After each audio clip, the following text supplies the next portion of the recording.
Hello guys, मेरा नाम है सत्यजीत सरकार और आप सभी का हमारे चैनल सरकार सर अकेडमी में स्वागत है।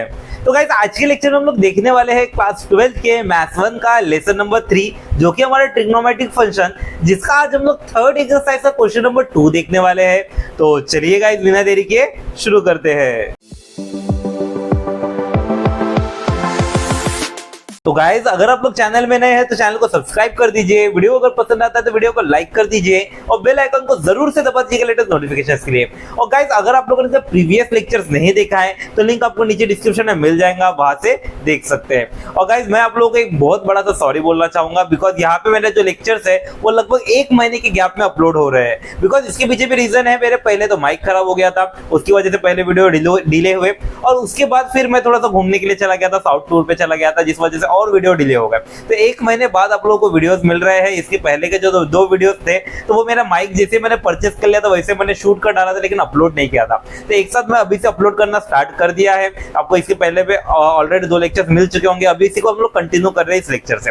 अब यहाँ पे देखिए मैंने ऑलरेडी 3.3 का बेसिक्स ऑलरेडी बता चुका हूँ और साथ ही साथ हम लोगों ने 3.3 का क्वेश्चन नंबर 1 भी देख चुके हैं। आज अपन लोग 3.3 का क्वेश्चन नंबर 2 देखने वाले हैं, जो कि हमारा पूरी प्रिंसिपल वैल्यू के ऊपर डिपेंड करता है, जो कि हमारा बिल्कुल इसके प्रीवियस लेक्चर में हमने जो क्वेश्चन सॉल्व किए थे उसी को अपन लोग यहाँ पे कैरी फॉरवर्ड करेंगे। मतलब वहां पे अपन लोगों ने जो इन क्वेश्चंस को सॉल्व किए थे, यहाँ पे एक क्वेश्चन के अंदर वैसे 2-3 बार सॉल्व करने के बाद इसका सॉल्यूशन निकालना पड़ेगा। अब बिल्कुल टेंशन मत लीजिए, मैं बता दूंगा यहाँ पे कैसे करना है, बट फिर भी अगर आप लोग इसके प्रीवियस लेक्चर देख लेंगे ना तो आपको समझने के लिए काफी ज्यादा अच्छा रहेगा। तो चलिए गाइस बिना देरी के शुरू करते हैं हमारा आज का लेक्चर।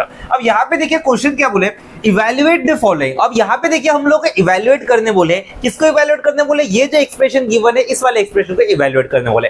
किस तरह से करेंगे, अब यहाँ पे अगर ध्यान से देखेंगे वो 3 पार्ट्स दिख रहे हैं, है ना, 3 इनवर्स ट्रिग्नोमेट्रिक फंक्शंस दिख रहे हैं। हम लोग को बारी बारी से इन तीनों का सॉल्यूशन निकालना पड़ेगा और फिर यहाँ पे पुट करके इसको सॉल्व करके देखना पड़ेगा क्या हमारा आंसर आता है। बिल्कुल सीधी काम है, बिल्कुल क्वेश्चन नंबर 1 में हमने जो किया था इसके प्रीवियस वाले लेक्चर में वही काम यहाँ पे डबल से दोहरा रहा है। यहाँ पे देखिए सबसे पहले यहाँ पे देखिए 3 इनवर्स ट्रिग्नोमेट्रिक फंक्शन है, पहले वाले को मैंने पकड़ लिया।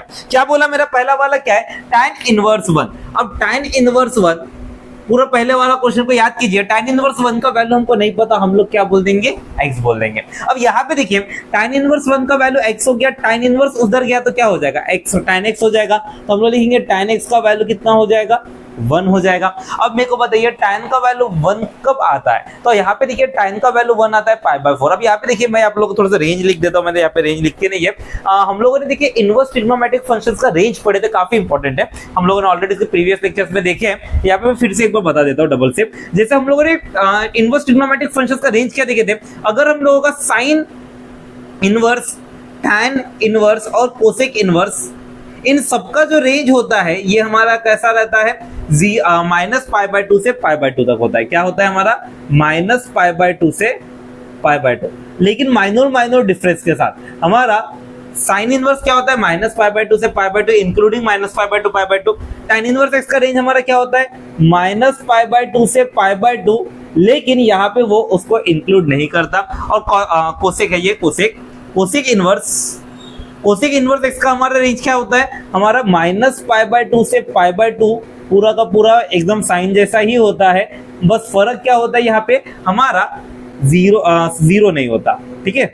और ये जो हो गया ये हमारा क्या हो गया, sine inverse, tan inverse, cosec inverse का रेंज। वैसे ही हम लोगों ने cos कॉट और सेक का भी रेंज देखे थे। cos inverse, cot inverse, sec inverse का रेंज क्या होता है, cos inverse x, cot inverse x और सेक इनवर्स x, इनका रेंज हमारा थोड़ा सिमिलर रहता है। क्या होता है, 0 से लेकर पाई तक होता है। क्या होता है, 0 से लेकर पाई तक, लेकिन माइनर से डिफरेंस के साथ। 0 से लेकर पाई तक तो है, यहाँ पे cos इनवर्स ने पूरा का पूरा 0 से पाई तक हर एक को ले लिया।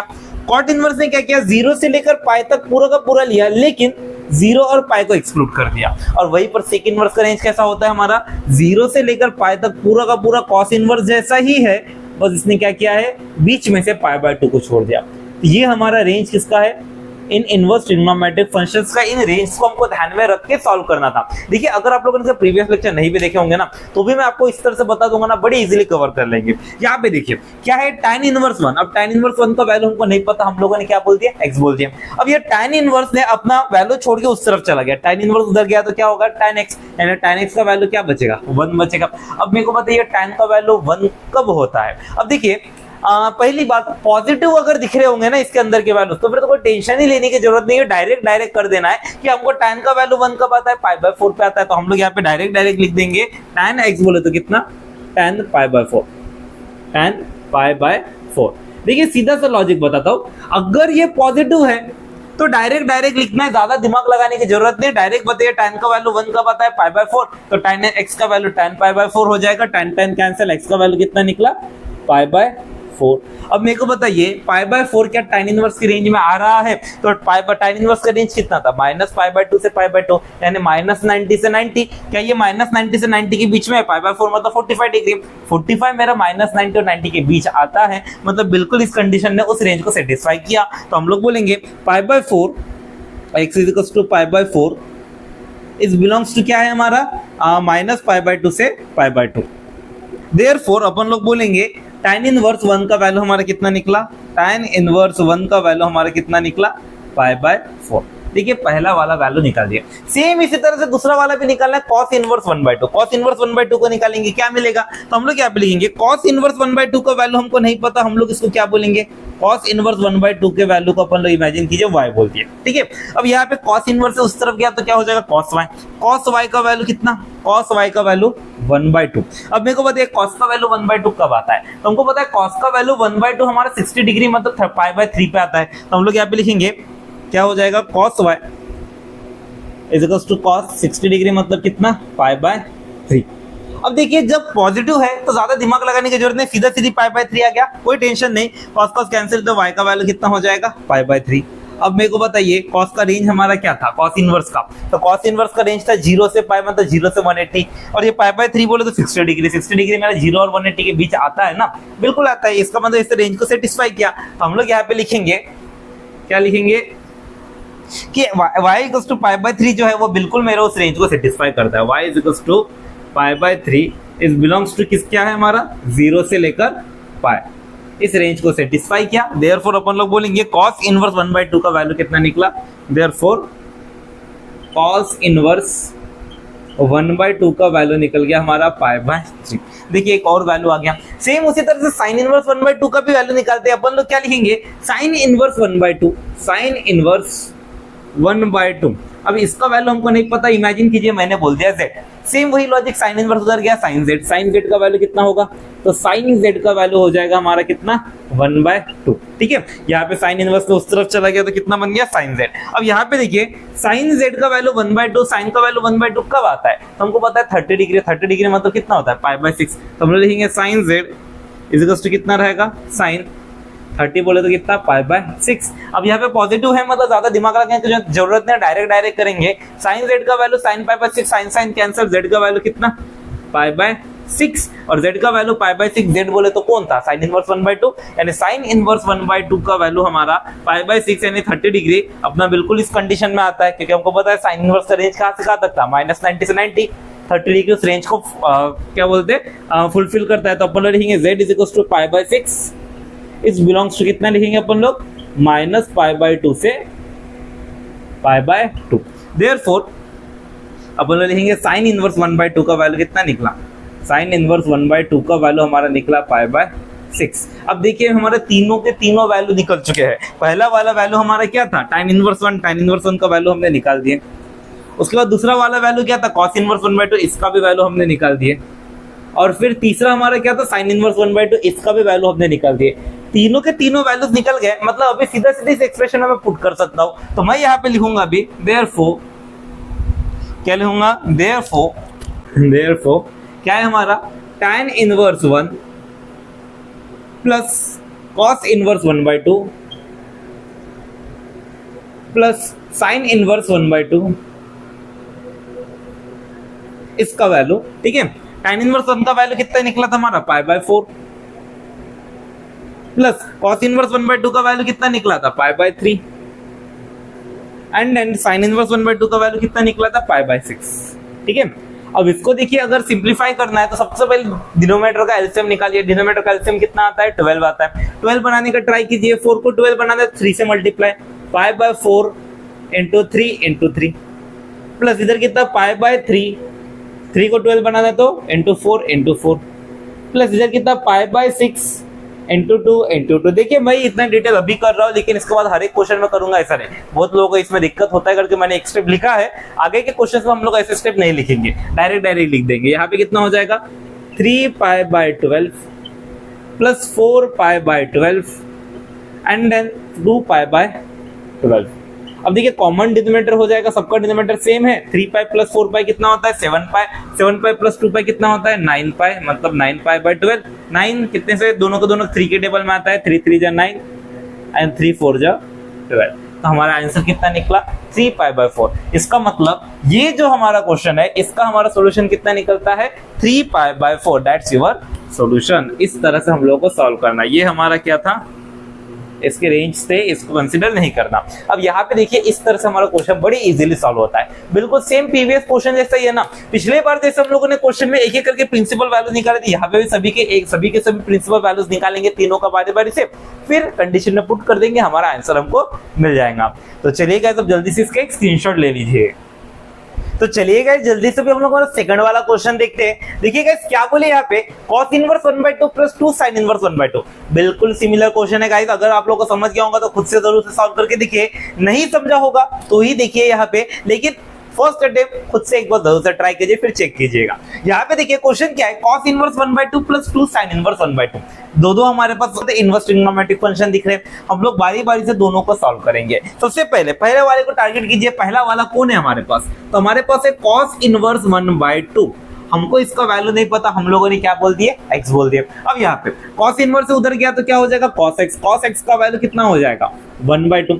पॉजिटिव है तो फिर तो टेंशन लेने की जरूरत ही नहीं। मैंने बोला पॉजिटिव रहा तो बिल्कुल नहीं सोचना है, जब नेगेटिव आए तब थोड़ा सा दिमाग लगाना है। मैं बताऊंगा कैसे दिमाग लगाना। पॉजिटिव रहा कोई सोचने की जरूरत नहीं, डायरेक्ट बताया cos का वैल्यू 1/2 कब आता है, तो हमको पता है cos का वैल्यू 1/2 हमारा 60 डिग्री पे आता है। तो अपन लोग यहाँ पे लिखेंगे cos x बोले तो कितना cos 60 बोले तो कितना π/3।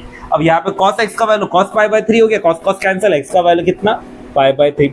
अब मेरे को बताइए cos इनवर्स का रेंज कहां से कहां तक था, तो cos इनवर्स का रेंज था 0 से π यानी 0 से 180। बिल्कुल ये रेंज के अंदर में आ रहा है, तो हम लोग फॉर्मेलिटी कर लेंगे। हम लिखेंगे x = π/3 जो है ये बिल्कुल मेरा रेंज के अंदर में आ रहा है। अब रेंज के अंदर में आ रहा है, देयरफॉर मैं बोल सकता हूँ cos इनवर्स 1/2 का वैल्यू कितना π/3 इज कंफर्म्ड। cos इनवर्स 1/2 का वैल्यू कितना रहेगा π/3। दैट्स योर cos इनवर्स 1/2 का वैल्यू। अब देखिए पहला वाला हो गया, दूसरा वाला क्या है sin इनवर्स 1/2। इसके सामने 2 भी है, लेकिन हम लोग 2 नहीं, हम लोग पहले क्या करेंगे, सिर्फ हमारा जो इनवर्स ट्रिग्नोमेट्रिक फंक्शन है उसका अपन लोग आंसर निकाल लेते हैं। तो यहाँ पे sin इनवर्स 1/2 बोले तो sin इनवर्स 1/2 को सॉल्व करते हैं। यहाँ पे क्या हो जाएगा sin इनवर्स 1/2 इसका वैल्यू हमको नहीं पता, हम लोगों ने क्या बोल दिया y। sin इनवर्स उधर गया क्या हो जाएगा sin y, यानी sin y का वैल्यू कितना 1/2। मेरे को पता है sin का वैल्यू 1/2 कब आता है, तो हमको पता है 30 डिग्री पे आता है। तो अपन लिखेंगे sin y बोले तो कितना रहेगा sin 30 बोले तो कितना π/6। अब यहाँ पे मेरे को पता है ये sin का वैल्यू sin कैंसिल, y का वैल्यू कितना π/6। मेरे को पता है साइन इनवर्स का रेंज कहां से कहां तक था, -π/2 से π/2, मतलब -90 to 90। ये मेरा 30 डिग्री बिल्कुल -90 से 90 के बीच आ रहा है। तो हम लोग यहाँ पे लिख देंगे, क्या लिखेंगे फॉर्मेलिटी हमारा y = π/6 इज बिलोंग्स टू हमारा कितना -π/2 से π/2। बिल्कुल इस रेंज को फुलफिल कर रहा है। देयरफॉर हमारा साइन इनवर्स 1/2 का वैल्यू कितना रहेगा, देयरफॉर साइन इनवर्स 1/2 का वैल्यू हमारा कितना निकला, तो साइन इनवर्स 1/2 का वैल्यू कितना निकला π/6। अब मेरे को बताइए दोनों के दोनों प्रिंसिपल वैल्यूज निकल गए। पहला प्रिंसिपल वैल्यू क्या निकला π/3 और दूसरा प्रिंसिपल वैल्यू कितना निकला π/6। अब दोनों निकल गया, हम लोग को क्या करना है, इसको इवैल्यूएट करने बोले थे। चलिए वापस से आ जाते हैं क्वेश्चन पे। क्या था हमारा cos इनवर्स कितना था 1/2 प्लस 2 साइन इनवर्स कितना था 1/2। अब इसका वैल्यू cos इनवर्स 1/2 का वैल्यू हमने कितना निकाले थे π/3, ठीक है, प्लस 2 इंटू, देखिए यहाँ पे 2 था मैंने 2 लिखा, इंटू साइन इनवर्स 1/2 का वैल्यू कितना निकला, तो π/6। मेरे को बताइए 2 कितने जा 6 होता है 3 जा, यानी क्या निकला π/3 प्लस π/3। अब मेरे को बताइए π/3 प्लस π/3 कितना होता है, तो हमको पता है π/3 प्लस π/3 दोनों का डिनोमिनेटर सेम है, कॉमन डिनोमिनेटर π प्लस π 2 π/3। और ये हो गया हमारा इसका फाइनल आंसर। और इस तरह से देखिए हमारा क्वेश्चन होता है सॉल्व। एकदम चिंदी क्वेश्चन है ना, सिंपल सा लॉजिक। पहले हमारे जितने भी इनवर्स ट्रिग्नोमेट्रिक फंक्शन है उसको सॉल्व कीजिए और फिर उसके बाद उसको यहाँ पे प्लॉट कर दीजिए और बस आंसर हमारे सामने। तो चलिए गाइस अब जल्दी से इसका स्क्रीनशॉट ले लीजिए। तो चलिए गाइस जल्दी से हम लोग हमारा नेक्स्ट वाला क्वेश्चन स्टार्ट करते हैं। देखिए गाइस क्या बोले, tan inverse √3 minus sec inverse -2। अब यहाँ पे देखिए हमारा डोमेन नेगेटिव हो चुका है। अभी तक जो हम लोग क्वेश्चन किए थे यहाँ पे हमारा डोमेन पॉजिटिव चल रहा था, बट यहाँ पे हमारा नेगेटिव आ गया। बिल्कुल टेंशन लेने की बात नहीं है, बस आप मेरे बातों को मानते चलिए। इतना चिंदी तरीके से सॉल्व कर दूंगा ना, बड़ी इजी आप लोगों को लगने लगेगा। यहाँ पे देखिए सबसे पहले बारी बारी से दोनों के दोनों इनवर्स ट्रिग्नोमेट्रिक फंक्शन को लेना है और सॉल्व करना है। पहले वाले को उठाइए। पहला वाला कौन है हमारे पास, तो पहला वाला है tan इनवर्स √3। अब इसका वैल्यू हमको नहीं पता, हमने क्या बोल दिया x। tan इनवर्स उधर चला गया तो tan x का वैल्यू कितना हो जाएगा हमारा √3। ठीक है, अब tan का वैल्यू √3 कब आता है, तो हमको पता है tan का वैल्यू √3 हमारा आता है 60 डिग्री पे। 60 डिग्री मतलब कितना होता है π/3। तो हम लोग यहाँ पे लेंगे tan x इज कितना रहेगा tan π/3। अब मेरे को बताइए ये तो पॉजिटिव है तो कोई टेंशन लेने की जरूरत नहीं। अपन लोग बताइए यहाँ पे क्या करेंगे, tan कैंसिल, x का वैल्यू कितना π/3। π/3 60 डिग्री होता है। 60 डिग्री मेरा क्या इस रेंज के अंदर में आता है -90 और +90 के, बिल्कुल आता है। तो हम लोग यहाँ पे लिख देंगे x बिलोंग्स टू कितना हमारा x इज इक्वल्स टू π/3। ये जो है ये हमारा किसको बिलोंग करता है, हमारा -π/2 से π/2 को बिलोंग कर रहा है। देयरफॉर हमारा tan इनवर्स √3 का वैल्यू कितना हो गया, देयरफॉर tan इनवर्स √3 का वैल्यू कितना हो जाएगा हमारा π/3। दैट्स योर पहला वाला सॉल्यूशन। अब वैसे ही दूसरा वाला sec इनवर्स -2 इसको सॉल्व करना है। अब नेगेटिव है लेकिन टेंशन लेने की जरूरत नहीं है, बड़े ही इजी तरीके से सॉल्व होगा। सबसे पहले क्या है हमारे पास sec इनवर्स -2, क्या करेंगे, सेम टू सेम वही लॉजिक। sec इनवर्स -2 इसका वैल्यू हमको नहीं पता, हमने क्या बोल दिया y। sec इनवर्स उधर गया sec y का वैल्यू कितना निकला, तो sec y का वैल्यू निकला -2। अब माइनस को थोड़ी देर के लिए रख दीजिए। पहले बताइए sec का वैल्यू 2 कब आता है, तो हमको पता है sec का वैल्यू 2 हमारा कब आता है, 60 डिग्री पे आता है। 60 डिग्री मतलब कितना हो जाएगा हमारा π/3। तो हम लोग यहाँ पे लेंगे sec y is equal to कितना -sec 60 डिग्री बोले तो कितना π/3। अब यहाँ तक कोई दिक्कत नहीं था, लेकिन जैसे पिछले बार हम tan कैंसिल कर दिए थे, इधर क्या हम sec कैंसिल कर सकते हैं, बिल्कुल नहीं कर सकते। क्यों नहीं कर सकते, क्योंकि यहाँ पे कौन आ गया, हमारा माइनस आ गया। अब ये माइनस का क्या करें, तो देखिए गाइस यहाँ पे एक बात हमको ध्यान में रखना है, जब बात आती है sin inverse tan inverse cosec inverse की, तब अगर ऐसे सामने में माइनस रहे तो माइनस अंदर चला जाता है, क्योंकि इनके रेंज के अंदर नेगेटिव एंगल्स है। लेकिन वही अगर हमारा cos इनवर्स cot इनवर्स और sec इनवर्स रहता है तब माइनस मेरा अंदर नहीं जाता, क्योंकि यहाँ पे देखिए हमारे इसके रेंज के अंदर नेगेटिव एंगल्स नहीं है। तो ऐसे टाइम पे क्या करेंगे, तो नेगेटिव अगर होना रहा तो सेकंड क्वाड्रेंट में जाना रहेगा, और सेकंड क्वाड्रेंट में जाने का तरीका π-α, क्योंकि हम लोगों ने देखे थे कि cos या फिर ऐसे sec, किसी को अगर अलाइड एंगल याद होगा तो उसको याद आ जाएगा। sec π-α क्या होता है हमारा, तो हमको पता है sec π-α में क्या होता है -sec α, क्योंकि मेरे को पता है पाई मेरा चेंज नहीं कर पाता तो सेक का सेक ही रहेगा। और ये π-α सेकंड क्वाड्रेंट में सेक नेगेटिव मतलब नेगेटिव सेक अल्फा। अब देखिए ये चीज किसी को अलाइड एंगल याद होगा तो बड़ी इजीली करेगा, नहीं याद होगा तो मैं सीधा सा लॉजिक बताता हूँ। यहाँ पे देखिए अगर माइनस दिखता है, अगर इनमें से कोई है, तो यहाँ पे आप लोगों को क्या लिखना है, sec y is equal to sec π-π/3।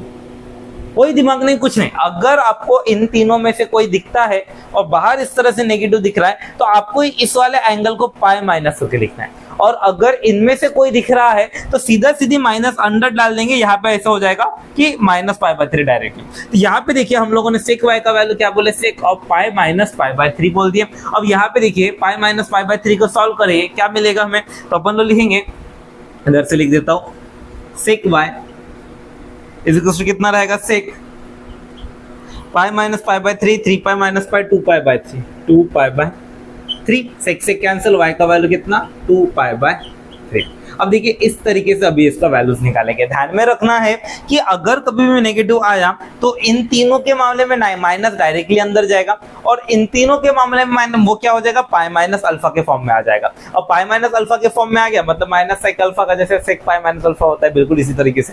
अगर नहीं पता तो बस याद करके रख लीजिए, इन तीनों में π-α इन तीनों में माइनस अंदर जाएगा, ठीक है, याद रहेगा। अब y बोले तो कौन था हमारा 2π/3, 2π/3 क्या मेरे इस रेंज के अंदर में आ रहा है? तो बिल्कुल आ रहा है, देखिए 0 और पाई के बीच आता है, 0 और 180 के बीच आता है ना ये। तो फिर अपन लोग यहाँ पे लिखेंगे y = 2π/3 बिलोंग्स टू कितना रहेगा हमारा 0 से लेकर पाई। देयरफॉर अपन लोग बोलेंगे, देयरफॉर हमारा क्या रहेगा, कितना था ये sec इनवर्स -2, sec इनवर्स -2 का वैल्यू कितना हो जाएगा 2π/3, ठीक है। अब यहाँ पे देखिए दोनों के दोनों वैल्यूज निकल गए, यहाँ पे पुट कर दीजिए, हमारा आंसर हमको मिल जाएगा। क्या हो जाएगा हमारा आंसर? तो अपन लिखेंगे therefore tan inverse √3 minus sec inverse -2, इसका वैल्यू क्या है हमारा? tan इनवर्स √3 का वैल्यू कितना निकाले थे हमने?